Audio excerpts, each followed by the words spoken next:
13 জুলাই সাল 2014 মারাকানায় অনুষ্ঠিত হয়েছিল ফিফা ওয়ার্ল্ড কাপের ফাইনাল। মুখোমুখি হয়েছিল চিরপ্রতিদ্বন্দ্বী দুই দল আর্জেন্টিনা এবং জার্মানি। কি ঘটেছিল সেই দিন ওয়ার্ল্ড কাপের ফাইনালে আর্জেন্টিনার সাথে, যার কারণে ওয়ার্ল্ড কাপের ফাইনাল থেকে কাঁদতে কাঁদতে বিদায় নিয়েছিল আর্জেন্টিনা।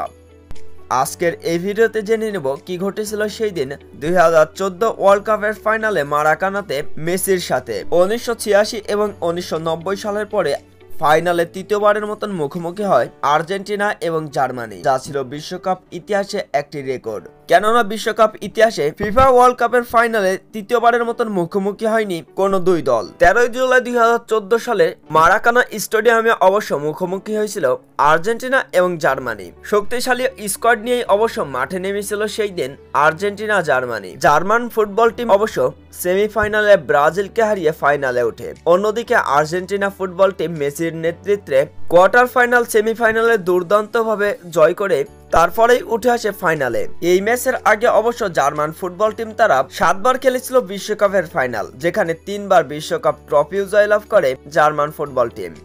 অন্যদিকে আর্জেন্টিনা ফুটবল টিম তারা বিশ্বকাপের ফাইনাল খেলে 4 বার, যার মধ্যে দুইবারই বিশ্বকাপ ট্রফি জয়লাভ করে আর্জেন্টিনা ফুটবল টিম। আর্জেন্টিনা এবং জার্মানির ফাইনাল ম্যাচ জমে ওঠে, একের পর এক গোলে শট করতে থাকে আর্জেন্টিনা এবং জার্মানি। তবে ম্যাচের পুরো 90 মিনিটের মধ্যে কোনো দলই কারো জালে বল জড়াতে পারেনি।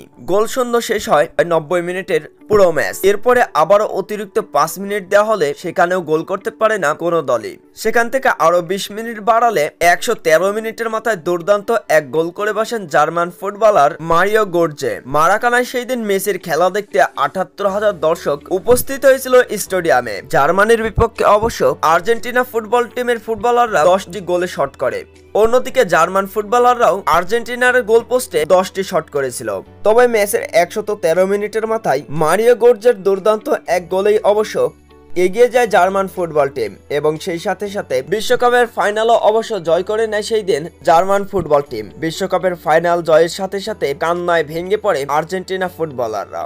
জার্মানের বিশ্বকাপ জয়ের সাথে সাথেই অন্যদিকে কান্নার ঢল বইতে থাকে সেই দিন আর্জেন্টিনা ফুটবল টিমে। কেননা বিশ্বকাপ ট্রফির খুব কাছ থেকে সেই দিন হারতে হয়েছিল আর্জেন্টিনা ফুটবল টিমকে। বিশ্বকাপ ট্রফি ছুঁতে এসেও ছোঁয়া হয়নি মেসির। আর্জেন্টিনার এই ফুটবল জাদুকর সেই দিন কান্নায় ভেঙে পড়েছিলেন জার্মানের কাছে ফাইনাল হেরে। সবাই হয়তো সেদিন ভেবেছিল এটাই মেসির শেষ বিশ্বকাপ এবং এই বিশ্বকাপটাই মেসি আর্জেন্টিনাকে উপহার দেবে। তবে বিশ্বকাপ ট্রফির খুব কাছ থেকে সেই দিন হারতে হয় মেসিকে এবং বিশ্বকাপ ট্রফির অধরা স্বপ্ন ছুঁয়ে দেখা হয় না আর্জেন্টিনার এই ফুটবল জাদুকরের। মেসির সাথে সাথে সেদিন কান্নায় ভেঙে পড়েছিল আর্জেন্টিনা ফুটবল টিমের ফুটবলাররা, এমনকি মারাকানা স্টেডিয়ামের সকল দর্শকরাও। জার্মানির বিপক্ষে যদিও বা বিশ্বকাপের ট্রফি ছুঁয়ে দেখা হয়েছিল না লিওনেল মেসির, তবে 2014 বিশ্বকাপে সব থেকে বেশি গোল করে এবং ফাইনালে দুর্দান্ত ভাবে খেলে সেই দিন গোল্ডেন বল পুরস্কার জিতেছিলেন লিওনেল মেসি। তবে লিওনেল মেসি সেই বিশ্বকাপ হেরে সাথে সাথে অবসর নিয়েছিলেন আন্তর্জাতিক ফুটবল থেকে। জার্মানির বিপক্ষে সেই দিন বিশ্বকাপ হেরে আর্জেন্টিনা ফুটবল থেকেই অবসর নেয় লিওনেল মেসি। তবে হাল ছাড়ার পাত্র না লিওনেল মেসি।